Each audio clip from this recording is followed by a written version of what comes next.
Working collectively with the state, they have set up a 211, the number to provide counseling and referral services. Anyone impacted in today's incident should call 211. The trained professionals are available to address both physical and emotional needs, and recognizing that healing takes many forms. Additionally, we will be opening tomorrow the Blackstone Valley Visitor Center, located at 175 Main Street, at 12 o'clock to 7 tomorrow, and then for individuals who were present during the shooting and their families for grief counseling. Pawtucket is a resilient community, but tonight we are sitting in mourning. We encourage everyone, students, parents, educators, to lean on one another for support when the situation unfolds. Together, we need to embrace resiliency while we're fostering the environment of compassion prevails overall. We will do our best to keep the public and the media informed as the investigation unfolds.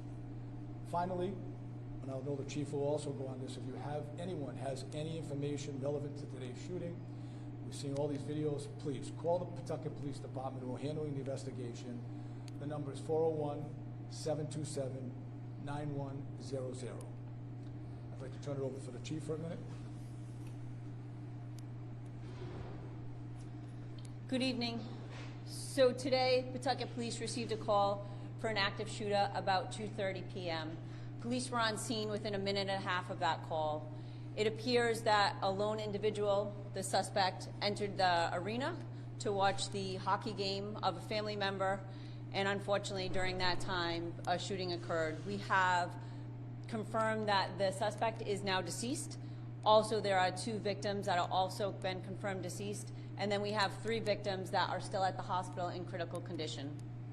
We have worked tirelessly with local police departments here in the state, also our federal partners and our state partners with the Attorney General's office also. We have given you the information that I had earlier today. I can tell you that we have interviewed people that were in the stadium watching the game, participating in the game. We probably had about 100 people within the station that we talked to. We can also tell you that a Good Samaritan stepped in and interjected in this scene, and that's probably what led to a swift end of this tragic event earlier today. So at that time, like I said, we have more information as the time goes on. We'll be able to share that with you. I did share with you earlier today the information we had at that point. The only thing we have to add again is that we have interviewed many people that were there. We're also accepting videos it was live streamed videos from parents that were videoing their kids while they were playing the game. So we ask you to obviously take those videos, forward them to the detectives. It's Detective Webb, like the mayor said, 401-727-9100, extension 1711. We also have 211 set up for any kind of emotional support that people may need within the city. Again, we're here to assist, so anything that we can do to kind of assist the community out there. And again, any information that you have that you think may be relevant, we ask that you share it with us, because again, we're not sure exactly what videos were out there and who was videotaping at the time, but that's the information that we have at this point. Chief, can you describe how this Good Samaritan stopped this person? What I can say is that he interjected and he attempted to subdue him. Did he tackle him, or? So that is all part of, like I said, during the investigation, but I can tell you that a Good Samaritan did step in. And did the shooter have a son on the hockey team when he was playing? So again, like I said earlier today, I can identify that there was one lone suspect, that this was a targeted event. It looked like it was a family dispute, and there was one individual that was a family friend. But as for identifying the victims at this time, it's too early in the investigation to identify people, because obviously we want to make sure that their families are well aware of what's going on before we put it out to the public. Did the suspect have any use to Again, what I can tell you is that the suspect did have a firearm. As to how many firearms he had, that's all part of the investigation, and that information will be released later. Were those firearms retrieved at the scene, found at the scene? We did retrieve firearms on the scene. Did any type of a restraining order or any type of threats that this suspect may have made against any members? So that has not come to our attention. During the initial stages of the investigation, we haven't seen that, but again, it's very early on. It just happened earlier today, so we are investigating that. We're looking at all avenues, if there was any motivation, if there was any type of incident leading up to that. We don't have any of that information at this time that we know of. So as that develops, obviously, we will look into that and fully investigate that. Was the son? Brandon was killed or injured? Again, we're not going to release the victims at this point because, you know, the privacy of the victims and their families, but that information will come out later. Initially, the thought was it was all members of the same family. Is there now a family friend part of this group? Correct. Is, Family members and a family friend. Correct. was the suspect known to police at all? Had you guys had any prior interactions with them? Pawtucket has not had prior interactions. Was there any security after the meal, like metal detectors or security guard by chance? No. As for the suspect, can you confirm whether the suspect's a male, female? We've heard that is a transgendered person. Is that something that you have in terms of information? So what I can say right now that we have identified the person, the suspect, by a birth name. The birth name was Robert Dorgan. We have also learned that the person does go by the name of Roberta, also uses a last name of Esposito. But again, that will be all confirmed throughout the course of the investigation as to their status that really doesn't have anything to do with the investigation. Do you have an age? Yeah, let's get An age of the suspect? 1969 he was born. Do you know if the gun was legally purchased? At this time, it's still part of the investigation, so we will be investigating the firearms, where they come from, where they were purchased, and whether or not they had a permit to carry. Was the van that was towed away from the scene, the white van, did that belong to the suspect? Anything that was towed from the scene is obviously, we believe that it might be involved in some way. So as part of the investigation, we are taking all precautions to make sure that we investigate all evidence that we may feel that was part of the scene today. Mayor, have you been in touch with Governor McKee? Is there a reason he isn't here tonight? Yes, no, we've been in touch. He's been allowing, I'm sorry, he's been supporting, as well as the Attorney General and many others.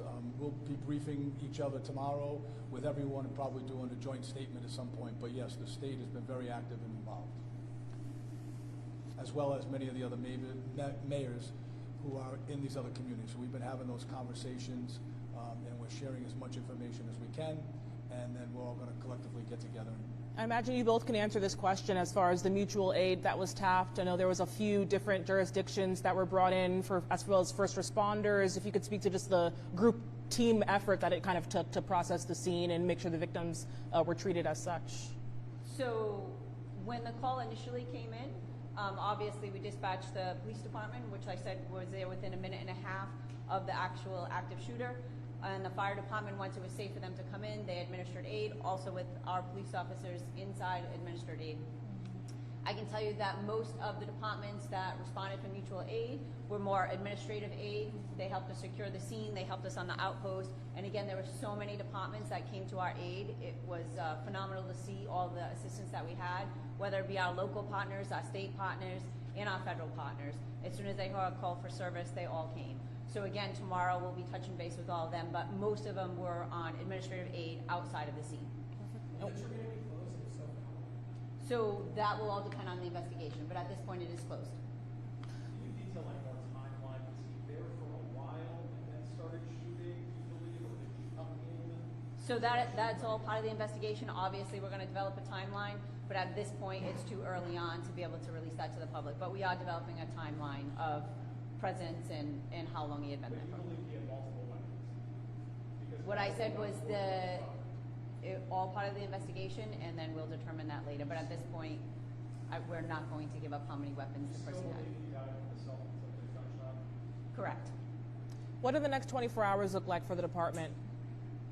So really, like I said, we're still at the initial stages of the investigation. So after we have spoken to many, many victims and witnesses today, we're going to obviously collect all that information. The detectives will meet together. We'll have a debriefing.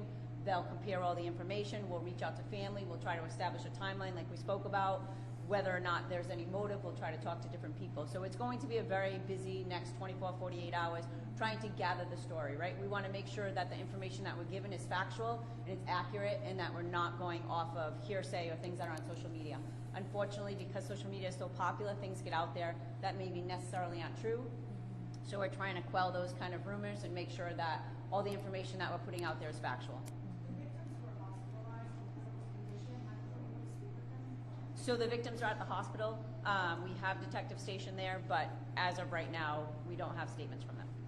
Chief, can you confirm, so was there a training for active shooter actually going on in the city which helped with the response? So we did have an initial training that was separate and apart from this, a normal training within the city for a police department. But that helped with the response on that? We had several members that were here on training on days off, so we had additional members, if that's what, we had additional members of the police department that were around, so the response was immediate. Obviously, it's right next to the police station. Like I said, we were there within a minute and a half. Were any of the players related to the two people who died? So again, I don't want to get into the family ties because again, they do have an expectation of privacy and a right of privacy, and we'd like to, be able to honor that. It's a tragic event for everybody that was there today, but especially a family. There were so many family members there that were part of this incident. So again, we respect their privacy and we're trying to work with them.